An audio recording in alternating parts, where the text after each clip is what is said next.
Hello, good evening students. My name is Ritesh Kumar and today I am here to teach you arithmetic progression, that is second lecture, and I am here teaching mathematics and chemistry from my YouTube channel, that is Alpha Physics Classes. So you should have to follow this channel in very carefully manner. Why? Because I am giving each and every numerical, each and every topic related and depth knowledge in every subjects, which is maths, physics and chemistry and bio. So students, you have nothing to do, but you have to only see carefully, watch carefully what is going here and just study. तो students, आज का जो हमारा topic है वो है arithmetic progression.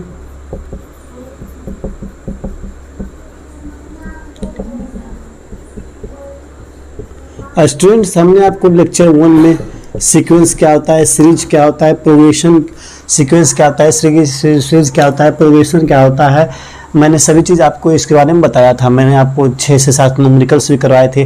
तो आज अरिथमेटिक प्रोग्रेशन का जो आज सेकंड लेक्चर है, ये आपका टोटली न्यूमेरिकल पर ही बेस्ड है. मैं आपको इस लेक्चर में कम से कम 9 to 10 न्यूमेरिकल में करवाने वाला हूं, और सारे के सारे एक अच्छे न्यूमेरिकल है. अगर आप इसको अच्छे से ध्यान से देखेंगे और समझेंगे, पढ़ेंगे, तो शायद इससे बाहर कभी भी कोई भी सीबीएसई बोर्ड में या बिहार बोर्ड, कोई भी बोर्ड हो, इससे बाहर क्वेश्चन नहीं पूछे जाते हैं. जितने भी मॉडल होंगे सभी इसी मॉडल से पूछे जाएंगे. थोड़ा सा डिजिट आपको चेंज किया जा सकता है, जैसे कि 25 है, 25 पे या पे 32 दे देगा, तो ये सब होगा. बाकी जो भी मॉडल सब क्वेश्चन आएंगे सारे इसी से रिलेटेड होंगे. सो स्टूडेंट्स, हम लोग स्टार्ट करते हैं. तो आज का जो फर्स्ट क्वेश्चन है वो ये है, विच टर्म्स ऑफ DAP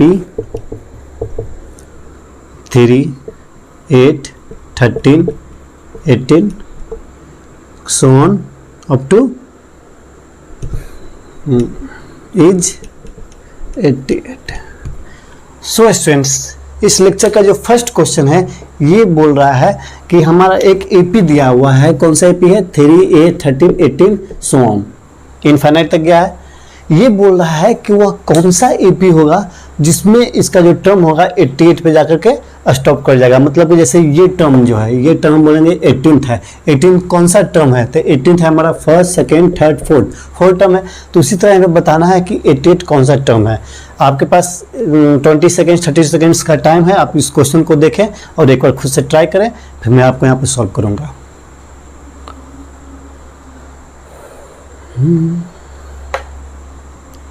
ये सभी इजी क्वेश्चंस हैं. अगर आप हमारे कॉन्सेप्ट्स को अच्छे से देखेंगे तो आपको सारे क्वेश्चंस आपको यहाँ पे इजी लगेगी, क्योंकि मैंने कॉन्सेप्ट से बाहर कोई भी क्वेश्चंस मैं यहाँ पर नहीं करवाने वाला हूँ. सो स्टूडेंट्स, अब देखो मैंने क्या बोला कि 88 कौन सा टर्म होगा ये आपको फाइंड आउट करना है. अगर मैं अभी आपको बोल दूँ 18th कौन सा टर्म होगा, तो आप बोलोगे 1, 2, 3, 4th टर्म होगा 18th. और यहाँ पर मैं आपसे पूछा 88 कौन सा टर्म होगा, तो इसका बेसिक सा सिर्फ एक ही फार्मूला था, Tn = a + n-1 × d, जहाँ पर n जो था नंबर ऑफ टर्म्स को निकालने में हेल्प करता है, जहाँ पर n हमेशा इंटीजर होता है. d क्या होता है? d होता है कॉमन डिफरेंस. मैं आपको रिकैप करवा दे रहा हूँ पिछले क्लासेस का, कि मैंने पिछले क्लासेस में आपको क्या पढ़ाई थी. a क्या होता है? a होता है फर्स्ट टर्म, n होता है इंटीजर, और नंबर ऑफ टर्म हम लोग इससे फाइंड आउट करते हैं. Tn क्या होता है? nth टर्म, या फिर जिस टर्म के बारे में हम लोग बात करने जा रहे हैं या जिस टर्म के हमें फाइंड आउट करना है. तो यहाँ पे देखो हमें किस टर्म को फाइंड आउट करना है? 88 को. तो मैं यहाँ पर 88 लिख दिया, क्योंकि ये टर्म मुझे मालूम है और इसी का n फाइंड करना है कि इसमें कौन सा टर्म होगा. तो मैंने 88 लिख दिया. फर्स्ट टर्म इसमें से कौन सा है? तो हमारा फर्स्ट टर्म 3 है.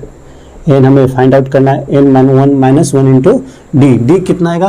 तो d निकालने का मैंने आपको तरीका बताया था कि a2 - a1 और a3 - a2, अगर दोनों सेम आ जाए तो वो d होगा. बेसिकली हम सेकेंड टर्म में से फर्स्ट टर्म को सब्ट्रैक्ट करते हैं. तो यहाँ पर सेकेंड टर्म क्या था? 8. फर्स्ट टर्म क्या है? 3. तो जब मैंने सब्ट्रैक्ट किया तो यहाँ पर कॉमन डिफरेंस क्या आ गया? 5, यानी कि d का वैल्यू 5. यहाँ पर मैंने पुट किया 88 + 3 - n-1 × 5, ये गया LHS. तो यहाँ बन जाएगा 85 = n-1 × 5. ये गया सब्ट्रैक्ट में, तो 85/5 ये कट जाएगा कितने बार में, 17 बार में। और n का वैल्यू क्या आ जाएगा, 17 + 1, यानी कि n का वैल्यू आ जाएगा आपका 18th, यानी कि जो नंबर ऑफ टर्म्स है वो रहेगा 18। जो हमारा 18th जो टर्म होगा, 18 जो टर्म होगा वहाँ पर उस टर्म का वैल्यू क्या होगी, 88 होगी। हम लोग ऐसे फाइंड आउट करते हैं। कैसे करते हैं, हमने बस सिंपल सा फॉर्मूला लगाया, फॉर्मूले पे सारे वैल्यू को पुट कर दिया। हमें 88 का निकालना था कौन सा टर्म है, तो इससे हमें ये क्लियरली पता चलता है कि हाँ हमें जो निकालना है वो क्या निकालना है बच्चों, n। d मालूम है, a मालूम है, n टर्म भी हमें मालूम था कि हाँ n टर्म क्या है, 88 है। तो ये आपका ये बेसिक सा क्वेश्चन था, आपको ऐसे ऐसे क्वेश्चन ही करने पड़ेंगे। तो बच्चों आप इसे चाहें तो आप इसे नोट भी कर सकते हैं, काफ़ी अच्छा क्वेश्चन है। और हम लोग आगे बढ़ते हैं। अरिथमेटिक प्रोग्रेशन में ज़्यादा फॉर्मूलेज नहीं है, यहाँ पे फॉर्मूलेज आपको 1 से 2 ही मिलेंगे। बस उस फॉर्मूले को आपको ध्यान में रखते हुए बनाना है, फॉर्मूले को याद नहीं करना है।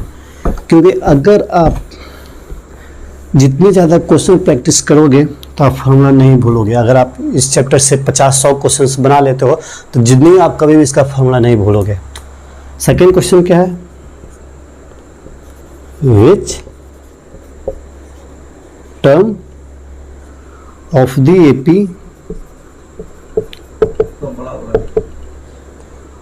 (72, 68, 64, so on) is 0? यहाँ देखो स्टूडेंट्स क्या बोल रहा है, यहाँ क्या बोल रहा है कि वो कौन सा मतलब एक एपी दिया हुआ है जो कि एपी हमेशा डिक्रीज कर रहा है, इसका वैल्यू डिक्रीज कर रहा है। कैसे, यहाँ 78 था, 68 हो गया, 64 हो गया, जा रहा है। तो ये बच्चों यहाँ पे ये पूछ रहा है कि बताओ जब यह एपी डिसेंडिंग टू 0, मतलब जब इसका एपी का 0 के वैल्यू पास जाएगा तो वो कौन सा टर्म होगा, किस टर्म पे इसका वैल्यू जो आएगा वो 0 आएगा, ये आपको फाइंड आउट करना है। तो आप 20 सेकेंड्स का मैं टाइम दे रहा हूँ, आप अच्छे से देखो और इस पर बनाओ। आप कैसे बनाते हो, सिंपल सा क्वेश्चन है, ज़्यादा नहीं लगाना है, एक ही फॉर्मूला मैंने आपको बताया था, बस उसी फॉर्मूले को यूज करना है और देखो मतलब क्या दिया हुआ है और हमें क्या फाइंड आउट करना है। It is as similar to the previous questions.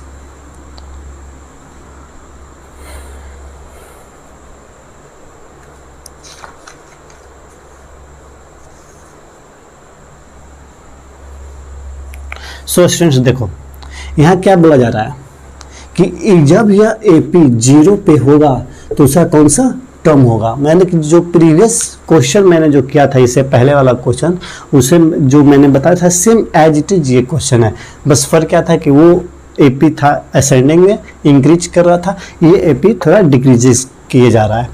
तो यहाँ पे देखो फॉर्मूला हमारा क्या था, Tn = a + n - 1 × d, बस एक ही फॉर्मूला है ही है। अभी तक मैंने आपको सिर्फ यही फार्मूला बताया है, तो आपको सिर्फ इसी को फॉलो करना है, दूसरे फार्मूले को नहीं देखना है, सोचना भी नहीं है। तो मैंने इस फार्मूले पर फॉलो किया। Tn क्या है, 0 है, 0 = फर्स्ट टर्म हमारा क्या है, 72 है, प्लस n - 1। मैंने d का वैल्यू निकाला कैसे, 68 - 74 सॉरी 72, तो ये क्या आ गया -4, यानी कि d का वैल्यू यहाँ से क्या आता है, -4 आता है। मैंने -4 यहाँ पे पुट कर दिया।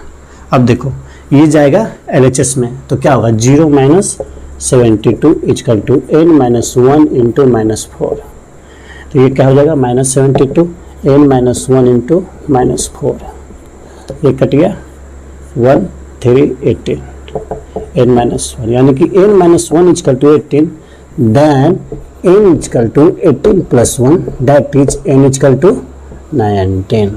यानी कि ये बोल रहा है कि इस एपी का जो 19 टर्म होगा वहाँ पे आपका इस एपी का वैल्यू कितना आएगा, 0।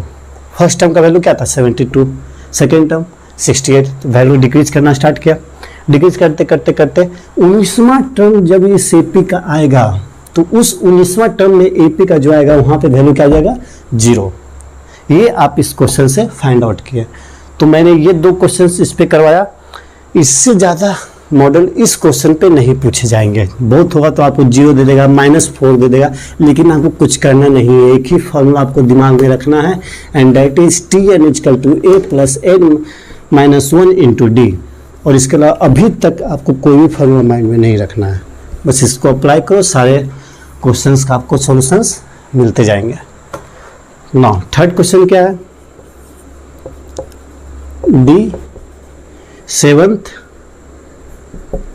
Term of an AP is -4 and its 13th term is -16, then find the AP. Find the AP. हमें AP फाइंड आउट करनी है। क्या करनी है? AP find out. अब इस क्वेश्चन को आप देखो, मैं इसमें आपको शुरू में ब्रीफ नहीं बताऊंगा, क्योंकि सिर्फ शुरू में अगर मैं आपको ब्रीफ बता देता हूं तो आपकी सोचने की क्षमता खत्म हो जाएगी। तो आप पहले देखो 20 सेकंड तक 30 सेकंड तक कि इस क्वेश्चन को हम लोग कैसे सॉल्व कर सकते हैं। नहीं बनेगा तो मैं अभी यहाँ पे हूँ, देखो कैसे सॉल्व करोगे इस क्वेश्चन को। क्वेश्चन काफ़ी अच्छा है, बेहतरीन क्वेश्चन है, इसे अच्छे से सॉल्व करो ढंग से। एक बार दिमाग लगाओगे तो क्वेश्चन बन जाएगा, कोई तोप नहीं है इस क्वेश्चन में। So students let start. देखो यहाँ क्या बोल रहा है कि हमें AP फाइंड आउट करना है। एक AP को बनाने के लिए हमें क्या चाहिए? मैंने आपको बोल दिया कि भाई आप एक AP बनाओ, तो आप कैसे बनाओगे? तो आप सबसे पहले उसका फर्स्ट टर्म ढूंढेंगे, क्योंकि हर एक AP बनाने के लिए आपको सबसे पहले क्या चाहिए? First term. फर्स्ट टर्म कहाँ से आएगी? That is A। अब मुझे फर्स्ट टर्म तो मिल गया, अब मुझे क्या चाहिए नाउ नेक्स्ट? फर्स्ट टर्म मिलने के बाद मुझे चाहिए कॉमन डिफरेंस, क्योंकि फर्स्ट टर्म तो मैंने जान लिया कि फर्स्ट टर्म होता क्या है, लेकिन सेकेंड टर्म कैसे लिखोगे? तो भाई सेकेंड टर्म और कॉमन डिफरेंस में क्या रिलेशन है? क्यों मैं सेकेंड टर्म लिखूंगा तो ही मैं कॉमन डिफरेंस जान पाऊंगा, क्योंकि आपको सभी को अभी तक तो याद हो गया होगा कि जो कॉमन डिफरेंस हम लोग निकालते हैं वो निकालते हैं A2 - A1, यानी कि second term minus first term. तो अगर मुझे फर्स्ट टर्म मालूम है, कॉमन डिफरेंस मालूम है, मैंने इसको इधर भेज दिया, कॉमन डिफरेंस मालूम है, तो मुझे क्या मिल जाएगा? मुझे सेकेंड टर्म मिल जाएगी। यानी कि सेकेंड टर्म लिखने के लिए मुझे हर हाल में कॉमन डिफरेंस की नेसेसिटी है, नीड्स है। हमें हर हालत में सेकेंड टर्म निकालने के लिए कॉमन डिफरेंस चाहिए ही चाहिए। तो भाई सबसे फर्स्ट काम क्या है? मुझे फर्स्ट टर्म लिखना है। फर्स्ट टर्म कहाँ से आएगी? सेकेंड थिंग्स क्या है? मुझे कॉमन डिफरेंस लिखना है। कॉमन डिफरेंस क्या है? कॉमन डिफरेंस मालूम हो गया, फर्स्ट टर्म मालूम हो गया, तो सेकेंड टर्म में मैंने लिख दिया। तो करते करते थर्ड टर्म में मैं लिख दूंगा, फोर्थ टर्म भी लिख दूंगा, साथ ही साथ nth टर्म भी लिख दूंगा। तो यहाँ पे बेसिकली पूछा क्या है? nth term. nth टर्म कितना दिया है? -4 एंड इस 13th टर्म इज -16। मतलब कि आपको यहाँ पे दो चीजें हिंट दी है।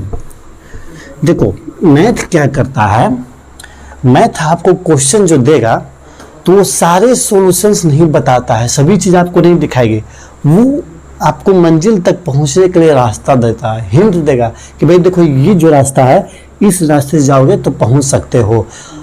वो रास्ता आपको बताएगा नहीं, आपको खुद सोचना पड़ेगा कौन सा रास्ते से मैं जाऊं ताकि मैं सॉल्यूशन तक पहुंच जाऊं। तो ये जो रास्ता दिया है, ये अपने रास्ता के थ्रू आपको दो हिंट दिया है, जिससे कि आप इसके मंजिल तक, इसके सॉल्यूशन तक पहुंच सकते हो। फर्स्ट हिंट क्या है? फर्स्ट हिंट बोला है कि इसका जो 13th टर्म है वो कितना है बच्चों? -16। 13th टर्म कहने का मतलब T13, यानी कि A प्लस n का वैल्यू कितना जाएगा? 13 - 1 इंटू D, यानी कि A plus 12D equal to कितना? -16। ये आ जाएगा बच्चों, ये आपका आया इक्वेशन नंबर 1। ठीक है, फिर क्या बोला है? 7th term. इसका जो 7th टर्म है AP का वो कितना है? -4। तो मैंने T7 निकाला, तो A plus 7 - 1 into D equal to -4, ये आ गया, यानी कि A plus 6D is equal to -4, ये आ गया। ये आ गया T7 का आपका वैल्यू क्या आ गया? A plus 6D is equal to -4, और 13th टर्म का वैल्यू क्या आया? A plus 12D equal to -16।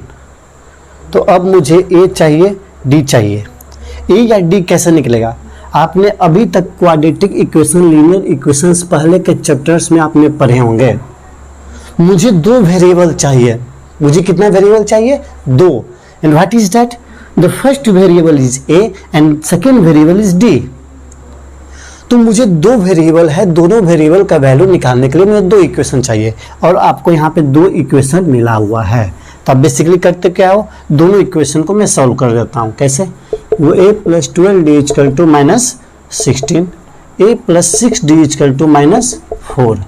अब क्या करोगे? एक वेरिएबल को हटाना है, मैंने इसे सब्ट्रैक्ट कर दिया, इस इक्वेशन को सब्ट्रैक्ट किया, ये भी सब्ट्रैक्ट, ये माइनस था तो ये क्या आ जाएगा बच्चों? प्लस। यहाँ पे आप बच्चों देखो, आप बहुत सारा इक्वेशन जो सॉल्व किया हुआ प्रीवियस चैप्टर्स में भी, तो आप यहाँ पे जरूर गलती करते हो, जिस तरह आपका कभी कभी आंसर नहीं आता है।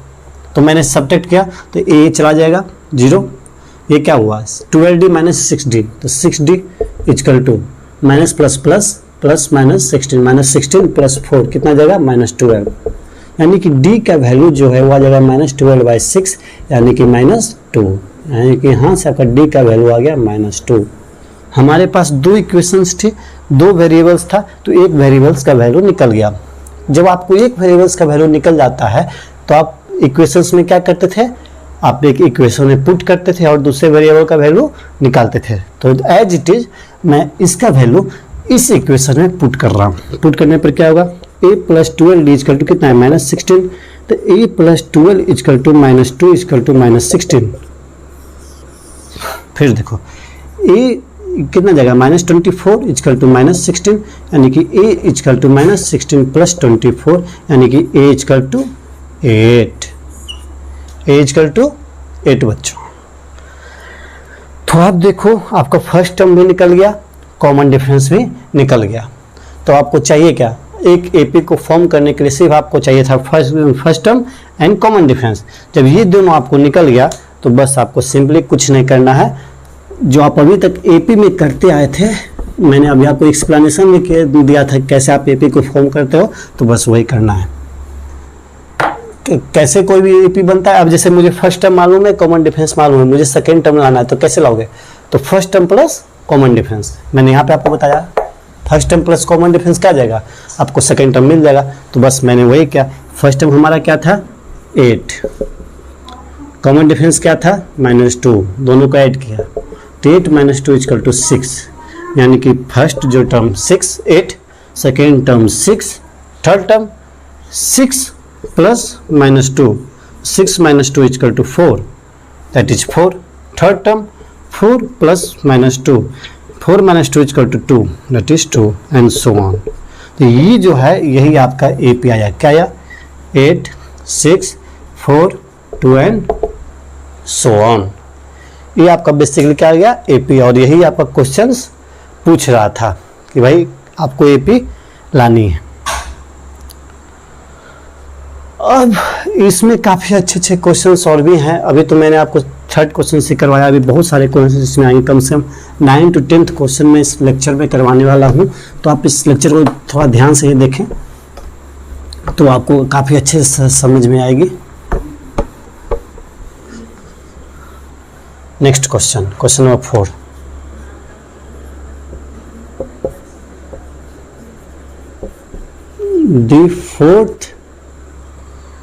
The fourth term of an, इसको इरेज कर देता हूँ क्योंकि ये तो गया, क्वेश्चन गया तो इसका कॉन्सेप्ट भी गया। कॉन्सेप्ट नहीं जाता है बच्चों, तो मैं आपसे मजाक कर रहा था। The fourth term of an AP is 0. The fourth term of an AP is 0. The proof that its 25th term is triple its 11th term.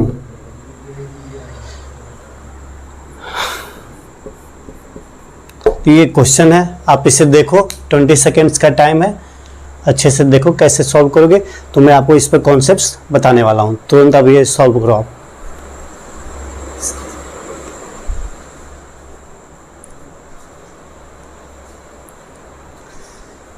अभी आपको 20 सेकेंड्स का है टाइम, जल्दी जल्दी आप सॉल्व करके बताओ क्या इसका आंसर आएगी। ये भी same as it is previous question की तरह ही है, बस आपको इसमें देखना है चेंजेस क्या आ गई है, मतलब कैसे रास्ता कैसे बदला गया है। उस क्वेश्चन के सॉल्यूशन तक पहुंचने के लिए मैंने आपको बताया था कि आपको रास्ते बताए जाएंगे, कुछ ना कुछ आपको क्वेश्चंस में हिंट दिया जाएगा। तो इस क्वेश्चन में हिंट क्या है उस सॉल्यूशन तक पहुंचने के लिए, वो मैं अभी आपको बता रहा हूँ। पहले उससे पहले आप ट्राई करो एक बार।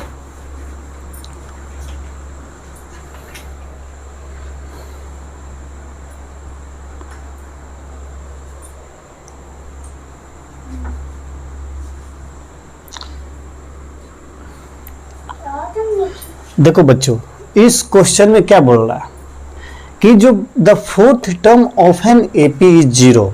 कोई एक एपी आपको दिया हुआ है, कौन सा एपी है ये ना हम जानते हैं और ना ही आप अभी जानते हो। बस ये आपको बता दिया गया है कि कोई भी एक एपी है जिसका जो फोर्थ टर्म है वो क्या है, the fourth term of an AP is zero. किसी भी एपी का जो फोर्थ टर्म क्या है वो जीरो है।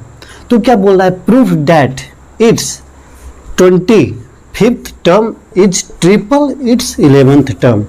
मतलब कि जो उसका 25th टर्म होगा उसके 11 टर्म के ट्रिपल होगा। यानी कि मुझे 4 टर्म का वैल्यू दे दिया, यानी कि ए और डी का रिलेशन हमें इसके थ्रू मिल चुका है। क्या मिला, ये देखो आपको ए और डी का रिलेशन पहले क्यों दिया है, क्योंकि आपको यहाँ पे 2 इक्वेशंस अगर आप बनाने जाओगे तो बहुत ज़्यादा टाइम लगेगा।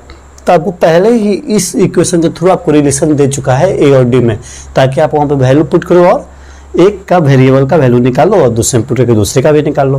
तो सबसे पहले मैंने क्या किया, फर्स्ट हिंट को फॉलो किया। फर्स्ट हिंट क्या था, 4 term of an AP is zero. तो 4 टर्म, तो मैंने T4 लिखा, a plus n minus 1, n क्या है 4 माइनस 1 इंटू डी, ये क्या है 0। तो यहाँ पे क्या आ जाएगा, a plus 3d equal to 0 आ गया बच्चों। इससे रिलेशन क्या आएगी, a is equal to minus 3d, ये आपका आ गया फर्स्ट रिलेशन। इस रिलेशन का ही यूज करके आपको आंसर में निकालने के लिए आएगा। तो मैंने फर्स्ट रिलेशन लिख दिया। अब सेकेंड थिंग क्या है बच्चों, देखो सेकेंड में क्या बोल रहा है कि prove that it's 25th term is triple it's 11th term. मतलब कि मैंने 25th टर्म निकाला, कौन सा निकलेगा, a plus 25 minus 1 into D, यानी कि a plus 24d। 11th term क्या निकलेगा, T11 equal to a plus 11 minus 1 into d, that is a plus 10d। ये आ गया। अब देखो ये क्या बोल रहा है कि it's 25th term is triple it's 11 term. मतलब जो 11वां टर्म इसका है उसका 3 गुना है कौन सा, 25वां टर्म। तो 25वां टर्म ये होता है, 11वां टर्म ये होता है। तो मैं इसे लिख दिया कैसे, a plus 24 into d equal to 3 into a plus क्या है 10 इंटू डी। ये हो गया।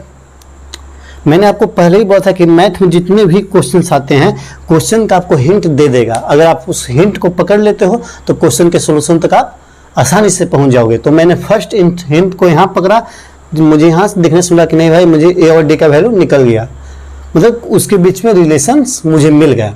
अब मुझे क्या करना है, सेकेंड हिंट इसके थ्रू मिल रहा है, मुझे एक इक्वेशन बन गया। क्योंकि देखो अगर आप इसे ध्यान नहीं दोगे, सिर्फ इसे देखोगे तो आप बोलोगे सर यहाँ तो 2 इक्वेशन है, तो 2 वेरिएबल है, लेकिन इक्वेशन तो एक ही है, तो मैं दूसरा इक्वेशन है कहाँ, मुझे दोनों वेरिएबल का वैल्यू कहाँ से मिलेगा, क्योंकि 2 वेरिएबल के हमें 2 इक्वेशन चाहिए। तो यहाँ पहले ही मैंने आपको एक हिंट दे रखा है कि एक वेरिएबल का रिलेशन दूसरे वेरिएबल से इतना है। तो अब देखो क्या होगा, a plus 24 into d equal to 3a plus 30d। ठीक है, मैंने सब्ट्रैक्ट किया, सब्ट्रैक्ट करने के बाद क्या आ जाएगा, मैंने इसको इधर भेज दिया। तो 3a minus a is equal to 24d minus 30d। ठीक है, मैंने लिखा 2a is equal to minus 6d। ठीक है बच्चों, यहाँ तक कंफर्म क्लियर है। तो यहाँ से क्या आ जाएगा, a is equal to minus 3d, यहाँ भी वैल्यू आपका a is equal to minus 3D आ रहा है। ठीक है, तो अब देखो, अब मैं D का जो वैल्यू है या A का जो वैल्यू है मैं यहाँ पे सीधे पुट कर देता हूँ। यहाँ पर जब मैं पुट करूँगा तो आपको सीधे यहाँ से D का वैल्यू निकल जाएगा। पुट करने से देखो क्या आने वाला है। जब मैंने A equal to -3D put किया तो क्या जाएगा, -3D + 24D is equal to 3 into -3D + 10D। ये आ गया। तो यहाँ से क्या आ जाएगा 21D, यहाँ से क्या आ जाएगा 3 इंटू 7D 21D। तो 21D इंटू 21D यानी 21 हाँ। तो बच्चों देखो, ये मैंने 21D यहाँ आया, इसका मैंने क्या किया, मैंने साइड D + 2 यहाँ आया 21D, 3 into 7D 7D into 3 यानी कि 21D 21D यानी कि यहाँ पर क्या हुआ, दोनों का वैल्यू क्या हो गया, आपस में इक्वल हो गया। कौन सा, LHS इक्वल टू RHS। हमें प्रूफ क्या करना था कि हाँ भाई जो 25th टर्म जो है हमारा 3 टाइम्स ऑफ 11th टर्म होगा। तो मैंने जो ये इक्वेशन बनाया था, इसमें जब मैंने फर्स्ट टर्म का वैल्यू जब पुट किया तो फर्स्ट टर्म वैल्यू ने इसके इक्वेशन को सेटिस्फाइड किया। कैसे, जब आपका LHS इक्वल टू RHS आ गया तो यहाँ से हम लोग बोल सकते हैं yes, hence the equation is the term is proved. What, 25th term is triple it's 11 term. तो आपको यहाँ पे प्रूफ हो गया है। कैसे हुआ, तो मैंने सबसे पहले यहाँ से रिलेशन निकाला A इक्वल टू -3D, फिर मैंने इस इक्वेशन दोनों को मिला था, यहाँ से भी आपका आया A इक्वल टू -3D यानी कि दोनों हिंट से आपका यहाँ पे था कि दोनों हिंट से A का वैल्यू दोनों में सेम आया। फिर मैंने A का वैल्यू जब इसमें पुट किया तो मैंने दोनों का इक्वेशन जो था सेम आ गया। मतलब कि ये साइड जो 25th टर्म था वो भी आपका आया 21 इंटू D, और जो आपका 11 टर्म का जो मैंने ट्रिपल किया वो भी आपका कितना आया 21D। यानी कि जब दोनों इक्वल आ गया तो मैंने बोल दिया कि ये इक्वेशन क्या है, प्रूफ हो चुका है। तो ये सब क्वेश्चंस कुछ अच्छे थे। मैं अभी और भी आपको अच्छे क्वेश्चन करवाऊँगा। अभी सिर्फ 4th क्वेश्चन हुई है, तो आप जल्दी मैं इस लेक्चर को बढ़ाता हूँ, लेकिन आपको सारी चीज़ें मैं इसमें बताऊंगा। मेनली इस लेक्चर में मैं आपको न्यूमेरिकल्स करवाने वाला हूं। कौन कौन सा न्यूमेरिकल्स, आप यहाँ देखो अच्छे न्यूमेरिकल्स मिलने वाले हैं। नेक्स्ट क्वेश्चन क्या है बच्चों, नेक्स्ट है क्वेश्चन नंबर 5th। ये क्या बोल रहा है, how many numbers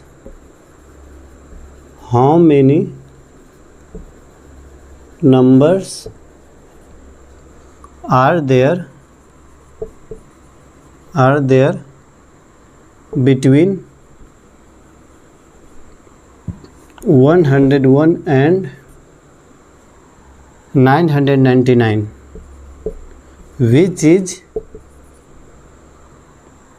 which are divisible by both 2 and 5। ये क्या बोल रहा है, मैंने कोई एक नंबर ले लिया, वो नंबर क्या है 101 से 999 के बीच में आपको इतने नंबर फाइंड आउट करने हैं जो कि वो नंबर 2 और 5 दोनों के द्वारा डिविजिबल हों।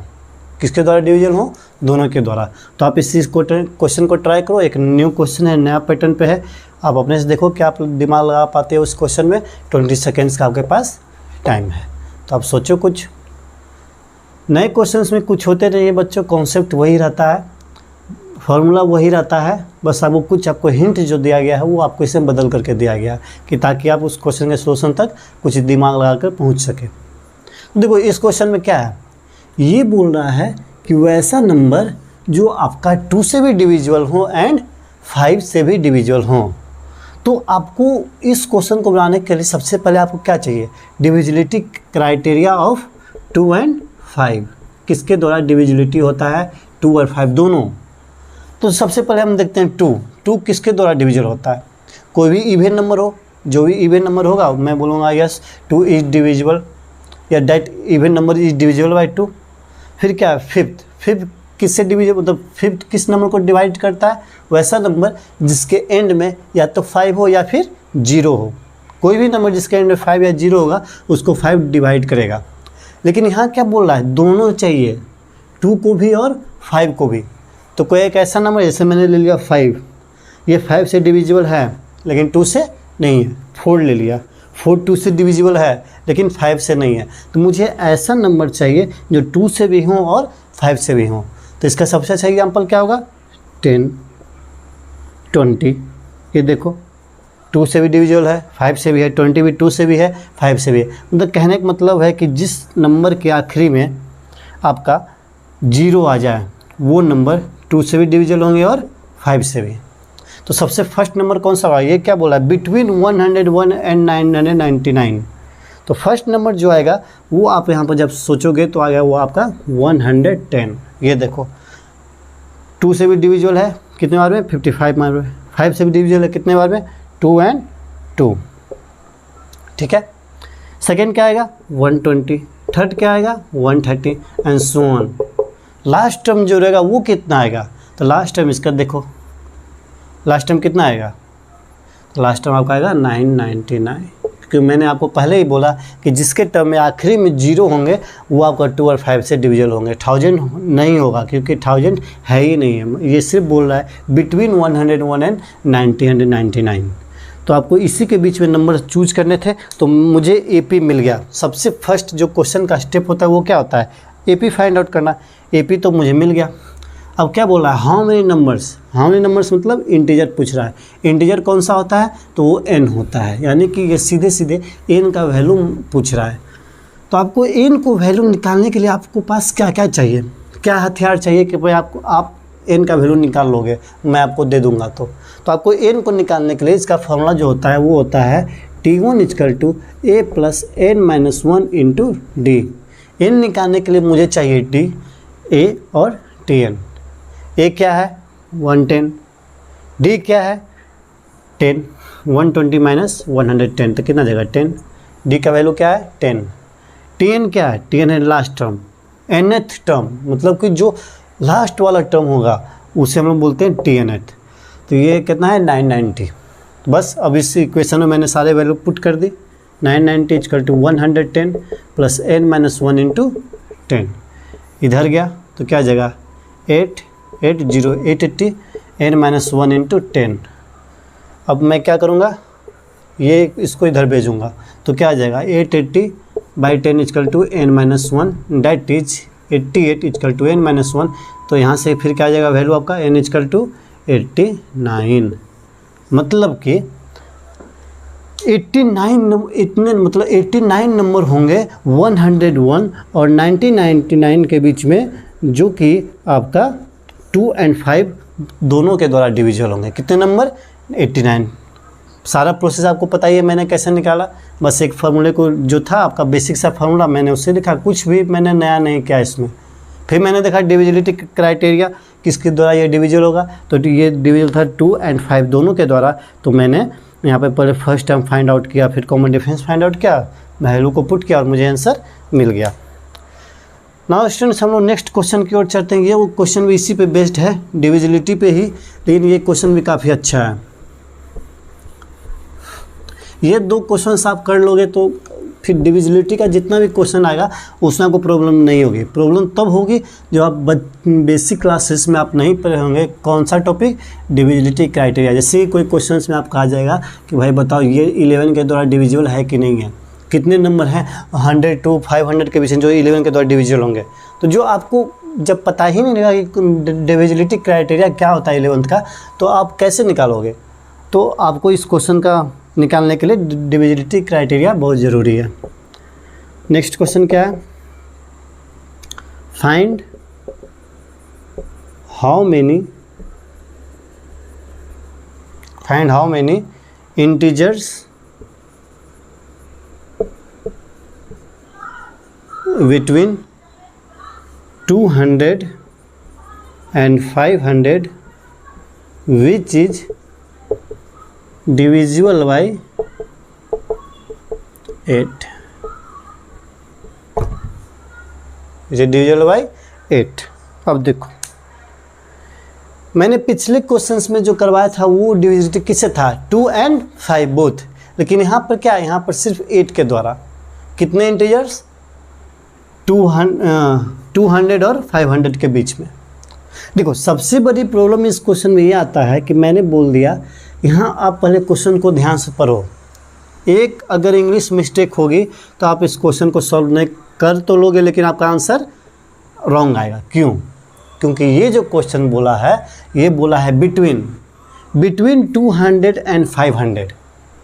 कहने मतलब क्या है कि यह 200, मान लो अगर मैं 200 जो टर्म है ये 8 के द्वारा डिविजिबल हो रहा है, मान लो, ये मैंने बोला नहीं कि ये हो रहा है, मान लो हो रहा है, और तो ये क्या बोल रहा है बिटवीन 200 एंड 500, तो आपको 200 को कंसिडर नहीं करनी है।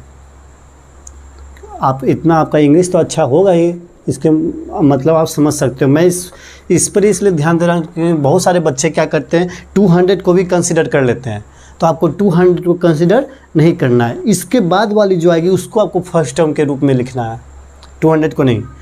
तो आप देखो अब क्या है, अब यहाँ पे देखो क्या बोला, डिविजिबिलिटी बाई 8। तो 8 का डिविजिबिलिटी का क्राइटेरिया क्या होता है, कोई भी नंबर दुनिया का जो भी नंबर होगा, अगर उसका लास्ट 3 डिजिट अगर वो डिविजिबल बाई 8 होंगे तो वो नंबर जो होगा 8 के द्वारा डिविजिबल होगा, लास्ट 3 डिजिट। ठीक है, तो यहाँ पे देखो इस क्वेश्चन को पहचानने का सबसे अच्छा तरीका क्या है, 200 को ही मैंने ले लिया, 200 को कंसिडर नहीं करना है, लेकिन फर्स्ट टर्म को पहुंचने के लिए मुझे 200 की आवश्यकता बहुत ज़्यादा है। कैसे? मैंने इसे डिवाइड किया 200 को, 2 बार में 16, 4 0, 5 बार में 40 कट गया, यानी कि ये डिविजिबल है, 200 डिविजिबल है। अब मैं जैसे कोई भी आपको क्वेश्चंस बोलता हूँ तो बोलते हैं बच्चे बताओ 6 का टेबल में डिविजिबल कौन कौन सा होगा, तो जितने भी नंबर आएंगे उसका हमेशा कॉमन डिफरेंस कितना होगा, 6 का ही होगा। अगर मैं 6 का डिविजिबिलिटी पूछ रहा हूँ, कोई भी नंबर, मान लो आपका स्टार्टिंग मैंने आपको बोला था कि 40 से भाई तुमको 80 के बीच में निकालना है, कितने नंबर 6 के द्वारा डिविजिबल होंगे। तो अब क्या करोगे, पहले आप देखोगे 40 डिविजिबल है कि नहीं है, यानी कितना कम है 40, 6 में 36, यानी कि ये 4 कम है। तो इससे हमें ध्यान नहीं देना, हमें पहले देखना है कि 40 और 80 के बीच में कौन सा नंबर डिविजिबल है। तो पहले मैंने 41 को देखा, डिविजिबल है नहीं है, 42 को देखा, तो यहाँ पर देखने के बाद मुझे पता चला yes 42 is divisible by 6 in how many times 7, 6 × 7 equal to 42। तो अब अगर मैं 42 के बाद आपसे नेक्स्ट नंबर पूछूं कि बता कौन सा वो नेक्स्ट नंबर होगा जो 6 के द्वारा डिविजिबल होगा, तो आप क्या बोलोगे, 43 नहीं होगा, 44 नहीं होगा, 45 नहीं होगा, 46 भी नहीं होगा, 47 भी नहीं होगा, 48 आपका होगा, 6 8 जा 48, आप बोलोगे yes 48 will be divisible by 6। तो यहाँ का कॉमन डिफरेंस कितना आया, 6। फिर देखो आप यहाँ से फिर मैंने चलना स्टार्ट किया, पहुँचते 53 नहीं, 54 यस 54 भी होगा, इसका कॉमन डिफरेंस 6। यानी कहने का मतलब है कि जिस भी नंबर से आप डिविजिबिलिटी क्राइटेरिया देख रहे हो, तो अगर आप फर्स्ट नंबर फाइंड आउट कर लेते हो, जो दूसरा नंबर होगा वो डिविजिबिलिटी क्राइटेरिया कितने पे होगा, उसी नंबर पे जिस नंबर पे आपसे पूछा जा रहा है। तो जैसे कि मैंने इसमें आपको 6 का एग्जाम्पल एक बताया था, तो आपको मैं अब बताने जा रहा हूँ कि मैंने इसका एग्जाम्पल क्यों लिया। तो जब मैंने 200 को डिवाइड किया तो डिविजिबल हो गया, यानी कि किससे डिवाइड करना है, 8 से, यानी कि हमें 8 का कॉमन डिफरेंस पे दूसरा नंबर मिलेगा। तो 200 तो मुझे लेना है नहीं, क्योंकि इसके बिटवीन में पूछ रहा है, तो मैं दूसरा नंबर कौन सा लूँगा, दूसरा नंबर मैं लूँगा 208। देख लो ये प्योर डिविजिबल होगा कितने बार में, 8 × 208, 2 बार में 16, 4 8, 6 बार में 48, डिविजिबल है, नंबर आ गया। Second number common difference how many, 8, 216, third number 224, fourth number 232। ना ये तो हो गई। अब nth टर्म वाली नंबर जो है वो मैं कैसे निकालूंगा, आपने तो सर बोल दी कि ठीक है आपको डायरेक्ट आपको देखना होगा, लेकिन nth टर्म वाली नंबर कैसे निकालूंगा। ये सिर्फ इस क्वेश्चन के लिए वैलिड नहीं है, सभी क्वेश्चन के लिए वैलिड है। जितने भी क्वेश्चन आएंगे, अगर आपको nth टर्म के बारे में नहीं बताया है तो और डिविजिबिलिटी का क्वेश्चन है तो आप इस तरीके से निकाल सकते हो। कैसे, मैं 8 से जो लास्ट नंबर दिया हुआ है उसको मैं डिवाइड करूँगा। क्या करूँगा, डिवाइड किया 500 6 बार में 48, 2 20, 2 बार में 16, रिमाइंडर 4।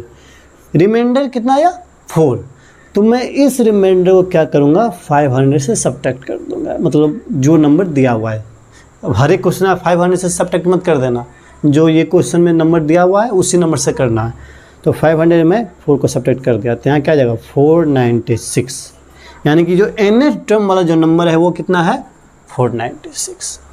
तो an का वैल्यू मिल गया, a का वैल्यू मिल गया, d का वैल्यू निकल गया, तो आप nth निकाल लो।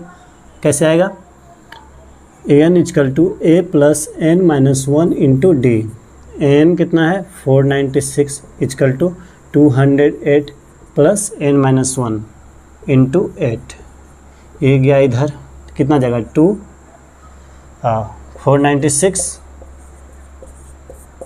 16 8 8 2 288 n माइनस 1 इंटू 8 को मैं इधर भेजा, डिवाइड करेगा 288 by 8 equal to n minus 1, divide किया 3 4 और 8 6, n माइनस 1 इक्वल टू 36। तो यहाँ से n का वैल्यू क्या आ जाएगा 37, यानी कि 37 इंटीजर होंगे 200 और 500 के बीच में, जो कि 8 के द्वारा डिविजिबल होंगे। तो ये क्वेश्चंस थे जो कि अच्छे थे, और भी इससे अच्छे क्वेश्चंस हैं, मैं वो भी आपको करवाता हूँ, एक दो मैं उससे भी लूँगा। आप देखो जो ये क्वेश्चन था कुछ डिविजिबिलिटी पे था, कुछ नंबर ऑफ टर्म पे था कि हाँ नंबर ऑफ टर्म आपको फाइंड आउट करना है, और कुछ क्वेश्चंस आपको nth टर्म के बारे में दे दिया गया था और पूछा था n का वैल्यू। अब जो कुछ क्वेश्चंस हैं वो आपका प्रैक्टिकल पे हैं कि अरिथमेटिक प्रोग्रेशन का आखिर कहाँ पे प्रैक्टिकल लाइफ में यूज आता है, वहाँ पे आपको क्वेश्चन दिया गया है। मैं जितने भी क्वेश्चंस आपको यहाँ पे करवा रहा हूँ, आपको इसको नोट करना बहुत ज़रूरी है, क्योंकि आप अगर एक बार नोट कर लोगे, इन फ्यूचर इन केस कभी आपको इस क्वेश्चन को देखने की ज़रूरत आएगी तो आप उस नोट्स को पलट करके कभी भी देख सकते हो कि ये सर ने कैसे बनाया था। ठीक है बच्चों, तो अब देखो नेक्स्ट क्वेश्चन। ये क्वेश्चन काफ़ी अच्छा है, इसे आप देखो अच्छे से। ये क्या बोल रहा है, in a new year Renu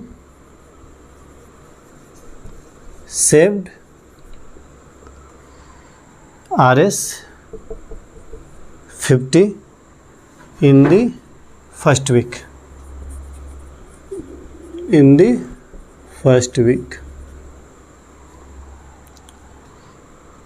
And then increased her weekly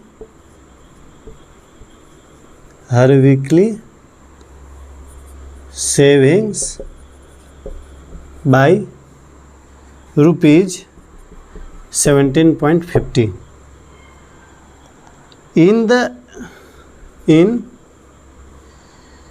if in the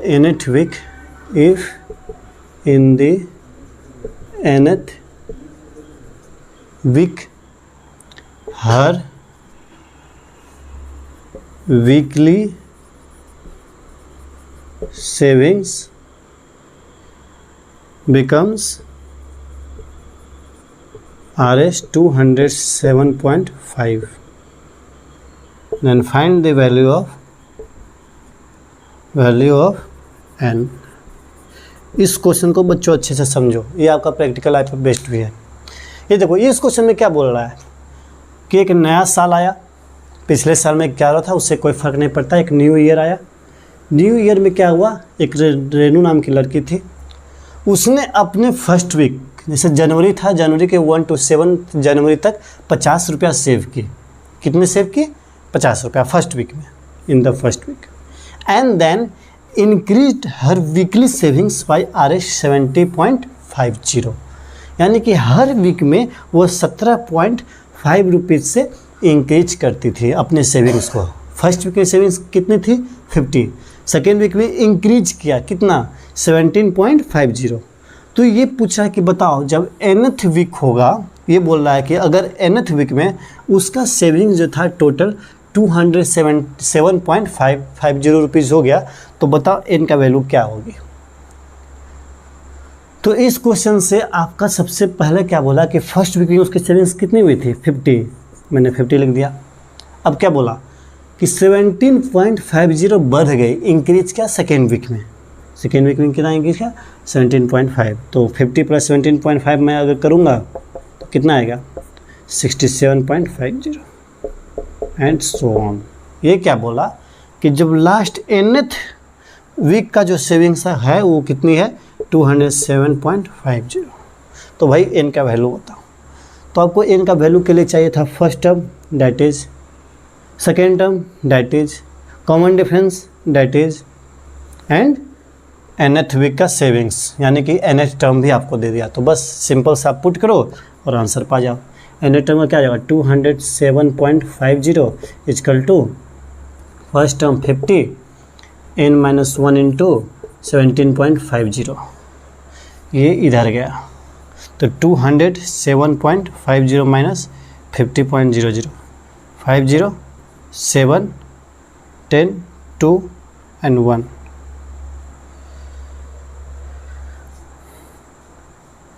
O sorry 5 है ना, 5 सॉरी 157। तो आपका यहाँ से कितना आ गया 157.50, ठीक है, इजकल टू n-1 इंटू 17.50, ठीक है। अब देखो, अब मैं आपको आगे बता रहा हूँ, इस क्वेश्चन को यूज कर देता हूँ।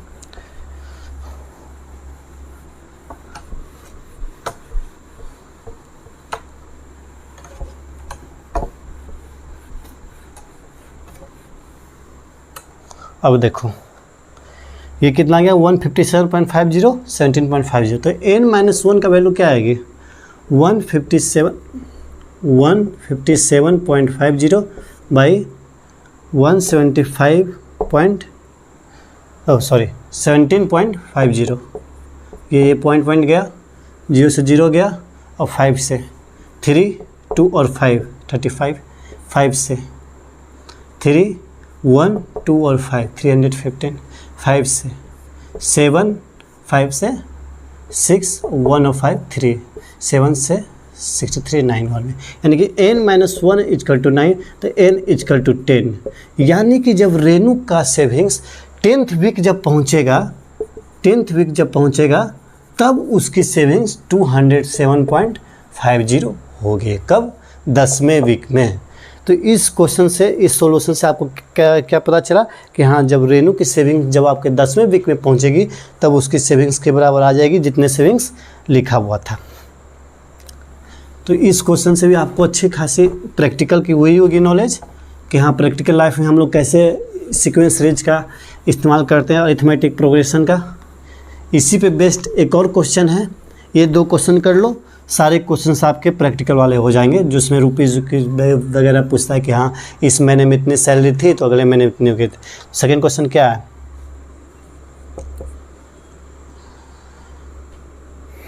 Johnny joined his job in a company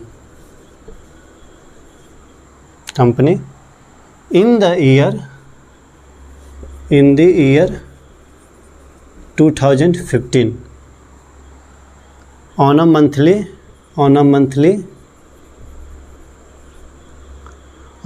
salary of Rs 40,000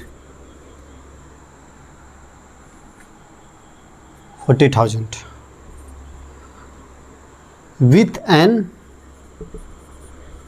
an annual increment of Rs 2,500। तो क्या बोल रहा है, in which year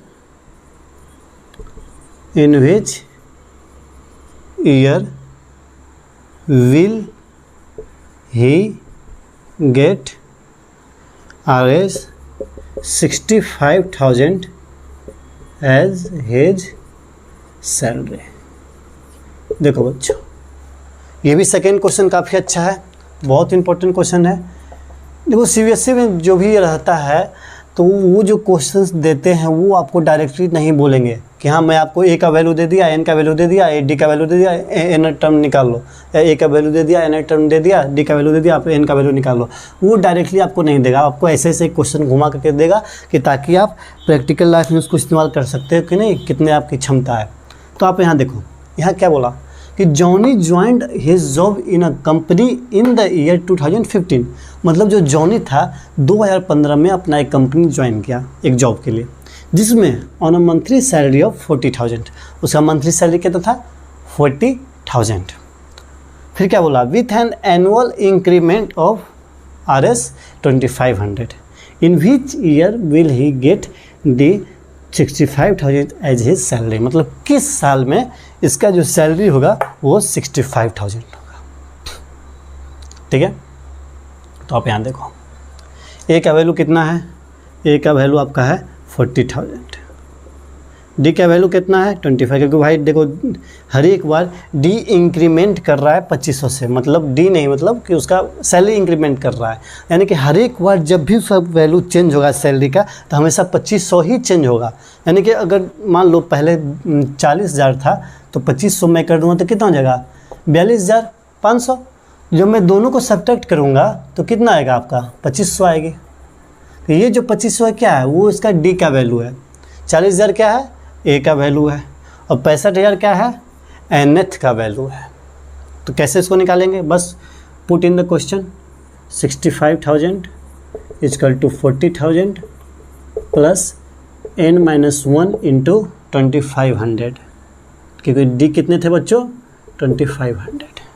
सब्ट्रैक्ट किया, यहाँ कितना आ जाएगा 25,000 n-1 इंटू 2500, 20 से 20 गया, 25 से 25 गया, तो n-1 का वैल्यू कितना जाएगा 10th, यानी कि n का वैल्यू हो जाएगा 11th।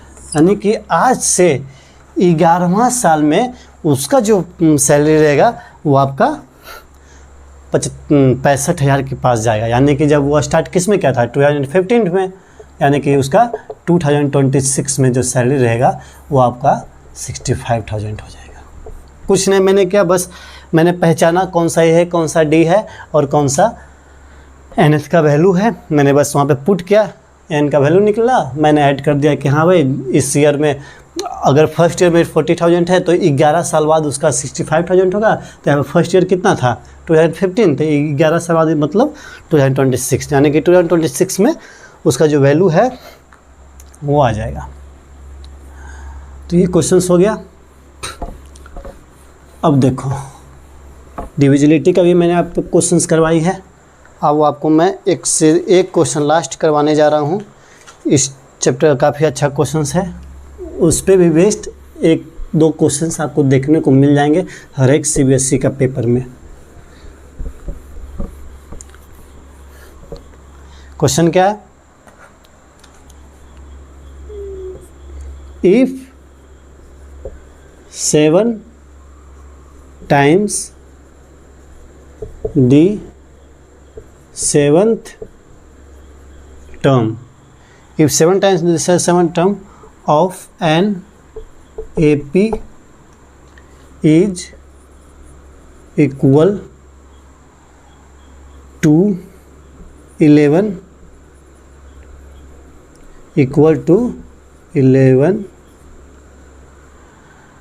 times the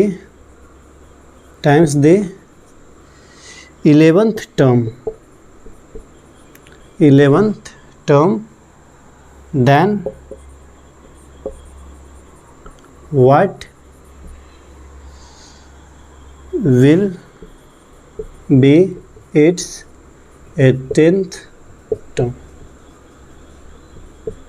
देखो बच्चों, ये क्या बोल रहा है कि कोई एक एपी है, उसका जो 7th टर्म है उसका 7 टाइम्स, मतलब कि 7th टर्म का 7 गुना of an AP is equal to 11 times the 11 term. मतलब कि कोई एक एपी है जिसका जो 7वां टर्म है उसका 7 गुना उसके 11वें टर्म के 11 गुना के बराबर है। तो आप बताओ 18th टर्म क्या निकलेगा, क्या होगा उसका। तो बेसिकली आपको यहाँ पे हिंट दिया गया है, उस क्वेश्चन के सोल्यूशन तक पहुंचने के लिए। तो आप देखो कैसे पहुंचोगे। इसने क्या बोला, 7 टाइम्स दी 7 टर्म। 7 टर्म कैसे आप निकालोगे, A7 equal to A plus n minus 1, n कितना है 7, यानी कि 6D, 7 माइनस 1 इंटू 6, तो ये आ गया। A11 क्या है, A प्लस 11 माइनस 1, 11 माइनस 1 10, यानी कि A प्लस 10D। क्वेश्चन क्या बोला, इसका 7 टाइम्स, यानी कि 7 into A plus 6D equal to 11 into A plus 10D। ये बोला आपका इक्वेशन, यही है ना। 7 times the 7 term and 11 times the 11th term of an APR equal, ये दोनों इक्वल है। चलो अब इसको सॉल्व करते हैं। सॉल्व किया तो 7A plus 42D is equal to 11A plus 110D, ये आ गया। सबट्रैक्ट करो, ये इधर जाएगा वो उधर जाएगा, तो 7A minus 11A equal to 110D minus 42D, ठीक है। तो 110 माइनस 42, 8 10 6 68, यानी कि minus 4A equal to 68D, ठीक है। अब यहाँ से A का वैल्यू क्या आ जाएगा, A equal to minus 17D, 17 4 जा 68, तो यहाँ से आपका A का वैल्यू कितना आ गया, माइनस 17D। अब क्या बोल रहा है कि इसका 18th टर्म क्या होगा, इसका आपका 18th टर्म क्या होगा। तो A18 का वैल्यू कितना है, A18 का वैल्यू आपका है A प्लस 17D, ठीक है। A18 तो A इसमें कितना है, माइनस 17D प्लस 17D, ठीक है। तो 17D minus 17D minus 17D, यानी कि यहाँ पे 0 आ जाएगा, माइनस 17D प्लस 17D, ये क्या आ जाएगा 0, यानी कि जो 18th टर्म होगा वो इसका कितना होगा, 0 होगा, ठीक है बच्चों। कैसे, मैंने इसका यहाँ पे मल्टीप्लाई किया, ये आ गया, इसका ये किया, ये आ गया, A का वैल्यू माइनस 17D आया, तो A18 उनके ऐसे कैसे आएगा, A plus 18 minus 1 into D, तो A प्लस 17D, ये आ गया, ठीक है। तो अब मैंने सीधे यहाँ पे क्या किया, A का वैल्यू सब्स्टिट्यूट किया, A का वैल्यू सब्स्टिट्यूट किया तो क्या गया, माइनस 17D प्लस 17D, तो क्या आ जाएगा 0, यानी कि A का 18 टर्म जो आएगा वो आपका 0 आएगा। ये वैल्यू ठीक है, ये क्वेश्चन भी आपका सॉल्व हो गया। तो ये सभी इंपॉर्टेंट क्वेश्चन थे इस चैप्टर के। ये आपका सेकेंड लेक्चर था और इसमें 2-3 लेक्चर्स और लगेंगे सारे क्वेश्चन को कवर करने में, 1-2 फार्मूला और आएगी इस चैप्टर में। सो क्लास थैंक्स, और हमारे चैनल को लाइक एंड सब्सक्राइब जरूर करें अगर आपको हमारा लेक्चर्स पसंद आए, ताकि हमें और भी लेक्चर बनाने में मोटिवेशन मिले। थैंक्स।